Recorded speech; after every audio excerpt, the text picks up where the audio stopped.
सद्गुरुवे नमः। हम अपने पावन सूत्र नामक दूसरे चैनल में संत महात्माओं की अमृतमयी वाणी को, धर्मशास्त्रों के पवित्र सूत्रों को टूटी फूटी भाषा में आप सबके सामने रख रहे हैं। इसमें जो गलतियां उन्हें महानुभाव क्षमा कर।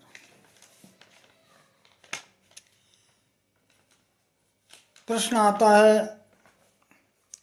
क्या भगवान का नाम स्मरण करने वाले निर्भय हो जाते हैं? वास्तव में निर्भय हो जाते हैं?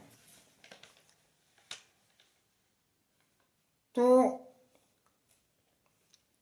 भगवान श्री कृष्ण स्वयं गीता में कहते हैं, भगवान कहते हैं,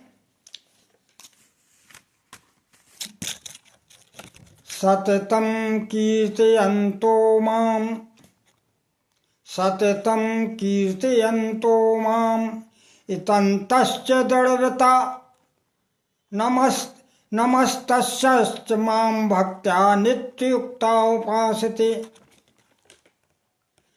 नमस्यन्तश्च मां भक्त्या नित्य युक्ता उपासते।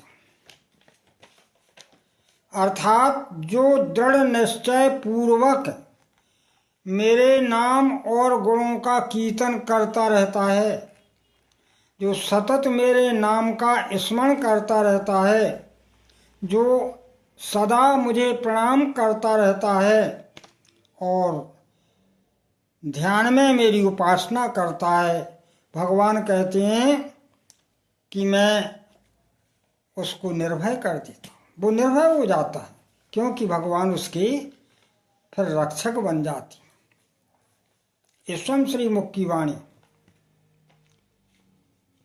एक श्लोक में और ही भगवान कहते हैं, क्या? अपि चेत सुदुराचारो भजते मामनन्यवाक्, अपचेत सुदुराचारो भजते मामनन्यवाक् साधुरेव समन्तव्य सम्यग् व्यवसुतो हि सा। अगर दुराचारी व्यक्ति भी, भगवान कहते हैं कि अतिशय दुराचारी व्यक्ति, दुराचारी नहीं, बहुत ज़्यादा दुराचार कर चुका हो, वो भी यदि अनन्य भाव से मेरा भजन करने लग जाए और फिर दुराचार को छोड़ दे, तो भगवान कहते हैं वो साधु ही है। हम उसके दुराचारों को नहीं देखते। देखो भगवान कितनी कृपालु हैं। मानस में भी आता है, सन्मुख होय मोए जीव जबी ओ जन्म कोट अग्ना संतवई। सम्मुख होय जीव मोए जबी जन्म कोट अग नासै तभी। कई जन्मों के पाप भगवान कहते हैं हम तुरंत नष्ट कर देते हैं। ऐसे मेरे पूज्य बड़े दयालु हैं, वे अपने भक्तों के पापों को देखते ही नहीं हैं। वे तो जो है भगवान तो उनके गुणों को बार बार स्मरण करते रहते। तो इसलिए भगवान कहते वो साधु ही मानने के योग्य है, क्योंकि उसने भली बात निश्चय कर रखा है कि अब भजन के समान अन्य कुछ भी नहीं है। तो जिसकी ऐसा संकल्प जिसका बन जाता है, तो भगवान कहते वो निर्भय हो जाता है। उसे हम निर्भय बना दे, उसमें आत्मबल बढ़ जाता है और उसे कोई कष्ट भी नहीं होता। कुछ लोग कह दिया करते हैं कि भगवान का भजन करते हो फिर भी कष्ट आ रहे हैं। अरे भगवान का भजन करने वाला तो बड़ा दुखी रहता, लेकिन ऐसी बात नहीं है। फिर बात क्या है? मान लो जैसे किसान खेत में बीज डालता है, अभी वो नई खेती कर रहा है, तो क्या अब आज ही वो गेहूं को खा लेता है? नहीं, वो पिछले वर्ष का जो गेहूं गोदाम में भरा रखा है उसको खाता है पहले, और जो नई खेती में बीज डालता है, धैर्य पूर्वक समय आने पर जब फसल आती है उसको काट करके फिर वो कई गुना पा लेता है। एक बोरा का 10 गुना भी वो उसे मिल जाता है, 10 बोरा भी प्राप्त कर लेता है। तो ये तो यही किसान की बात। उसी तरह जो भगवान का भजन प्रारंभ करता है, तो अभी तो उसकी नई खेती है, लेकिन जो प्रारब्ध कर आया है, अच्छे या बुरे कर्म उसके जो संचित रखे हैं, वो उसको अभी भोग रहा है। यदि अच्छे कर्म किए हैं तो सुख मिलेगा, बुरे कर्म किए हैं तो दुख आ जाता है। लेकिन किसान तो फसल आने पर ही सुखी होगा। लेकिन हमारे प्रभु बड़े करुणा बरलालय हैं, यदि जीव भगवान की शरण में आता है तो जो पिछले संचित उसके प्रारब्ध हैं भोगने के लिए, उसे कम हो जाती, वही भगवान मिटा देते हैं, या उसे इतनी शक्ति दे देते हैं कि वो अच्छी तरह से भोग लेता है। देखो भगवान की कितनी करुणा। ऐसे परमात्मा को प्राप्त करके भी यदि जीवन की शरण में न जाए तो उसका दुर्भाग्य ही है। दूसरा एक और उदाहरण आता है कि जैसे सांप अपने शरीर की कैंचलू को छोड़ता है, लेकिन उसे पता ही नहीं पड़ता कब निकल गई। हाथी के गले में माला पड़ी है, वो टूट गई और वो नीचे गिर भी गई, हाथी को पता ही नहीं पड़ता कि माला कैसे टूट के गिर गई। ठीक उसी तरह ये जीव जब भगवान की शरण ग्रहण कर लेता है, उनका बन जाता है अनन्यता के साथ, तो फिर जितने भी कष्ट आते हैं वो आसानी से निकल जाते हैं, उसे भान ही नहीं होता कि कष्ट कहाँ से आए और कब निकल गए। इसलिए सज्जनों, ये निश्चित मानो कि भगवान का भजन करने वाला, भगवान की शरण में जाने वाला कभी दुखी नहीं होता। अब एक बात और बता, जो हमारे भोग जो हम भोग रहे हैं अच्छे या बुरे, उनको यदि वास्तव में मिटाना है तो संसार में केवल मेरे प्रभु ही ऐसे सामर्थ्यशाली हैं जो उन्हें मिटा सकते। संसार में और कोई नहीं मिटा पाएगा आपका प्रारब्ध। संचित प्रारब्ध क्रिमाण के मिटाने की सामर्थ्य मेरे प्रभु में ही है। गोस्वामी जी लिखते हैं, जो चेतन को जड़ करें, जड़ ही करे चेतन, ओ अस समर्थ रघुनाथ हैं भजय जीवित धन। भगवान ही चेतन को, जड़ जड़ को चेतन बनाने की सामर्थ्य रखते हैं, फिर बोला कष्ट कहाँ लगते। इसलिए भगवान के श्री चरणों का आश्रय ले लो। सुखी मीन जहाँ नीरे अगाधा, जिम हरि शरण न एक हुआ था।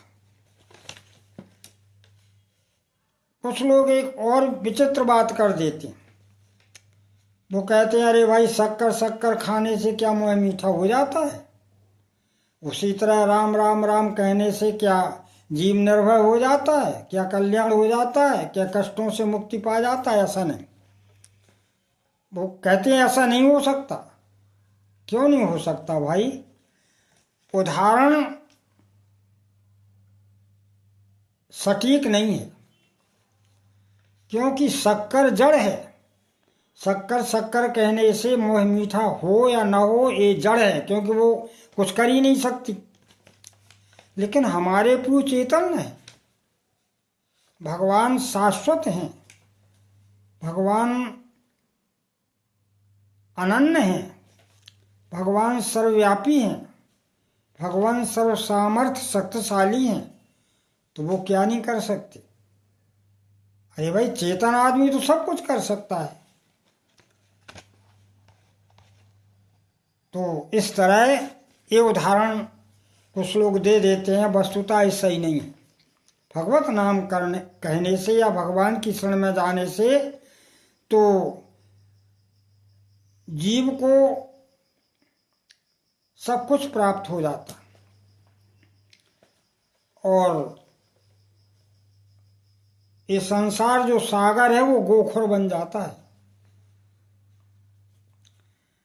देखिए भगवान गीता में और भी कहते हैं अर्जुन से, क्षिप्रम क्षिप्रम भवति क्षिप्रम भवति धर्मात्मा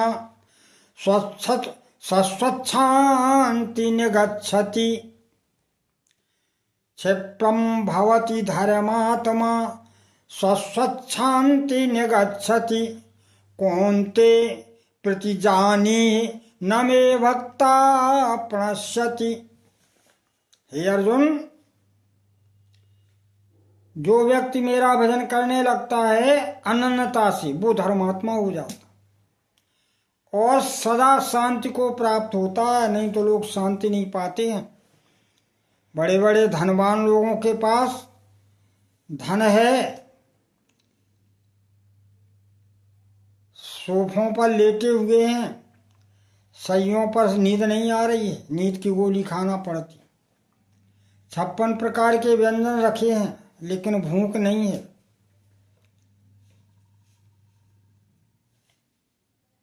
मन भोगों के लिए लालात है लेकिन भोगने की सामर्थ्य नहीं है, रोगी है। बहुत सी बातें ऐसी हैं कि व्यक्ति कितना भी सामर्थ्यवान हो लेकिन जरूरी नहीं कुछ शांति मिल जाए, वो अशांत रहता है, सदैव अशांत रहता है। रोगों का भय सताता है, मृत्यु का भय सताता है, शत्रुओं का भय सताता है, कितने भय हैं। लेकिन भगवान कहते हैं कि हमारा भक्त यदि हमारी शरण ले लेता अनन्यता से तो परम शांति को प्राप्त, उसे फिर कोई शांति रहती, क्योंकि वो जानता भगवान करें जैसा प्रूव कर रहे हैं अच्छा ही होगा। तो निश्चय पूर्वक सत्य जान, क्योंकि हे अर्जुन तू निश्चय पूर्वक सत्य जान, फिर मेरे भक्त का कभी नाश नहीं होता। अर्थात उसमें निर्भयता आ जाती है और मृत्यु से भी वो डरता नहीं, क्योंकि उसका कुछ बिगड़ने वाला नहीं। इसलिए हम अपने जीवन में सात्विकी भोजन करें जिससे हमारा शरीर स्वस्थ रहे। हम अपने जीवन में सात्विकी विचार रखें जिससे हमारा मन भगवान में लगे और हम भगवान के श्री चरणों का आश्रय लें। नाम अपने आप में गुरु है, भले ही हमारा कोई गुरु ना भी हो, यदि न बन सका हो तो नाम स्वयं गुरु है, गुरुओं का गुरु है। इसलिए भगवान के नाम का आश्रय ले लो। नाम में किसी प्रकार की कोई प्रधानता नहीं है, ना उसमें शुद्धता का है। चलते फिरते उठते बैठते सोते गाते फिरते नहाते चाहे जैसे भी भगवान के नाम का आश्रय ले, कल्याण ही होगा। ये सत्य है। इसी के साथ